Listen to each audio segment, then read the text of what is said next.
two, one. Hey, what's going on, class? My name is Joseph Glasscock, and today I'm going to be critiquing two of our classmates as well as myself. The first critique will be on Dylan Keith's recitation of Ronald Reagan's inaugural address. Now, Dylan Keith talks about how this speech was made to campaign for a man named Barry Goldwater.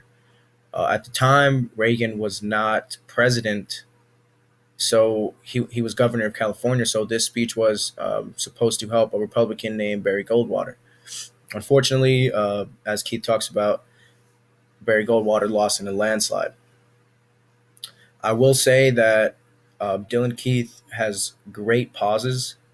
He doesn't he doesn't keep going and creating run-on sentences. He has effective pauses, which makes his speech more powerful. He knew what he was talking about. I'm not sure if this is true or not, but he kept glancing to the side.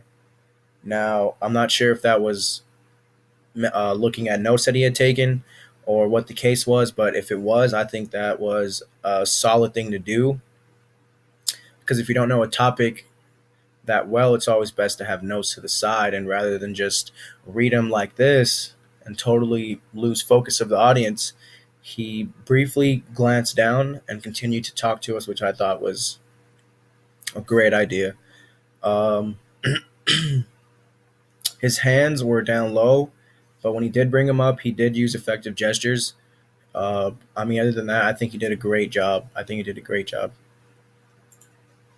My second critique will be on, and I'm sorry if I butcher your name, will be on Alejandra Segura Troubleblood. It will be on her recitation of Shirley Anita St. Hill Chisholm for the Equal Rights Amendment.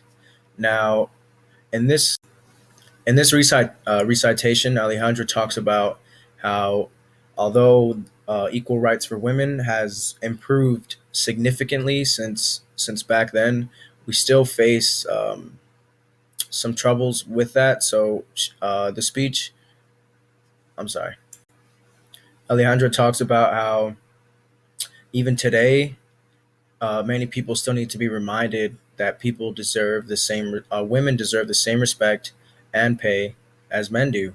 And I agree. It's an everlasting problem that some people just can never overcome.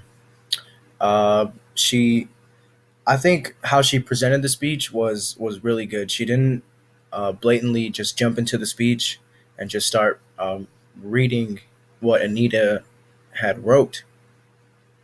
So I think that was very well. She briefly discussed why it was important to her, why people still need to be reminded. She used great hand gestures, but I will say the one thing that I noticed was her voice was very like dull. It had no enthusiasm in it. I feel like she was talking a little slow. And I'm not sure if that was just a good way for her to make sure she keeps her breath and to talk well. Because I know a lot of us have our own little tricks that we use. Other than that, I think she did a great job. She knew the information very well.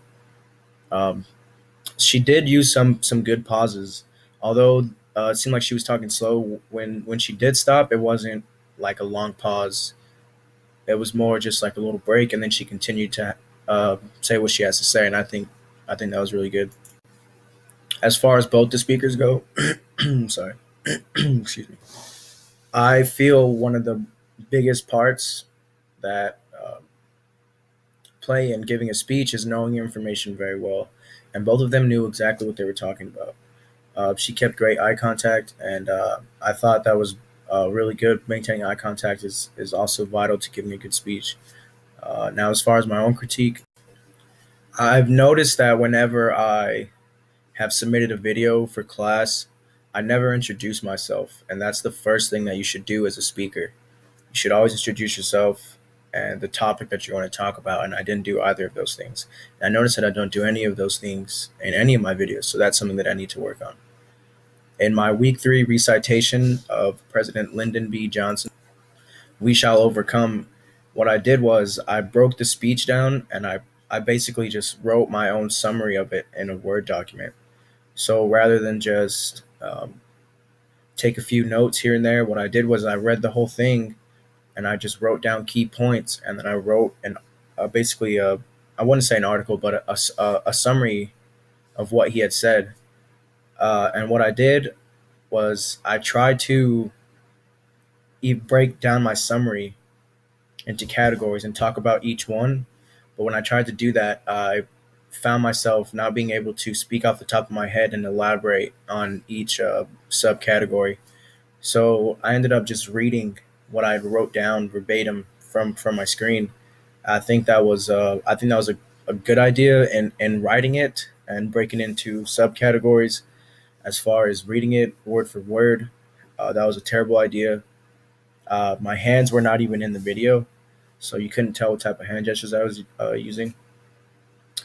Uh, I I knew the topic well, which was good. That's something that I think everyone should do before giving a speech. So I didn't open right, and I don't think I closed right either. I definitely need to work on that.